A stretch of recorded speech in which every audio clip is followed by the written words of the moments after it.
All right, it is week number 14 of reading Raymond Chandler's Red Wind. And what can I say about this story that I haven't said before? Not a whole lot, so we'll get into other bits of business. Okay, one of those first bits of business is the last video I made about Red Wind. Not the last time I read it, but the last video I made, which would have been week number 11, I think so. Or was it week number 10? I forget.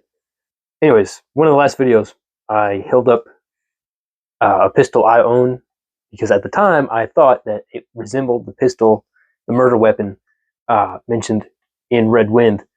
That is not the case. On the very next time I was going through Red Wind, I just then keyed on to the fact that the 22 pistol in the story is an automatic, not a revolver. So in that distinction, the pistol I have in no way resembles the pistol that was used in the story. So that makes a fool out of me. I've been continuing to read the Raymond Chandler biography by Tom Heine. The last chapter I went through, it was covering the trials and travails that Raymond Chandler went through in publishing and getting his stories and his novels published.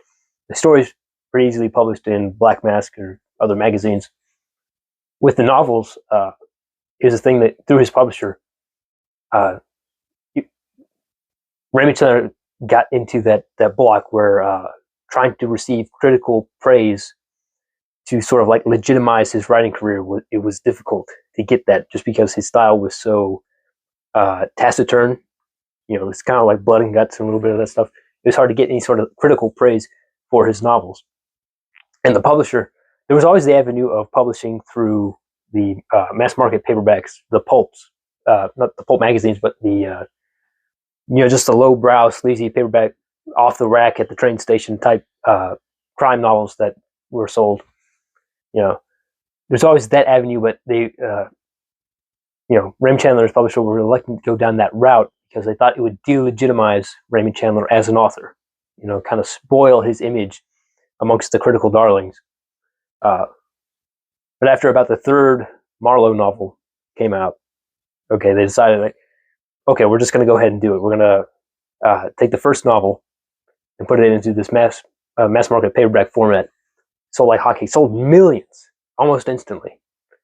And that may just be because Raymond Chandler more neatly fell into the niche of people who, if you're going to put Raymond Chandler up against the typical sort of that the pulp paperback crowd, he stands out because of the quality of his writing over his peers.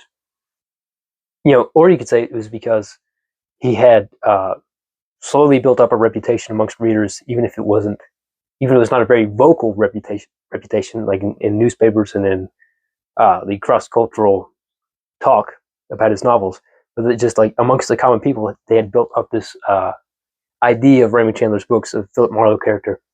And so as soon as it hit a widely available format, it fell into that niche and just exploded out. And because on the channel and amongst some other channels right now, we're in the middle of APE-ril, a reading event where we talk about all things apes. Not a lot of apes or primates in Red Wind necessarily, but I think there's a little passage here that might qualify us to get inside the door. This is a scene where Lola Barzilai is first in the apartment of John Dalmas, and they're butting heads. This is before the killer Al Tesslor shows up at the apartment door. See. Oh, I mimicked her. I'm a stick-up artist now, am I? Lady, will you please either put that gun away or take the safety catch off? It hurts my professional feelings to see a nice gun made a monkey of that way. And so for that reason, I think this Red Wind now qualifies for April. Just barely. All right, that's all I got to say about that. So I'll talk to you later.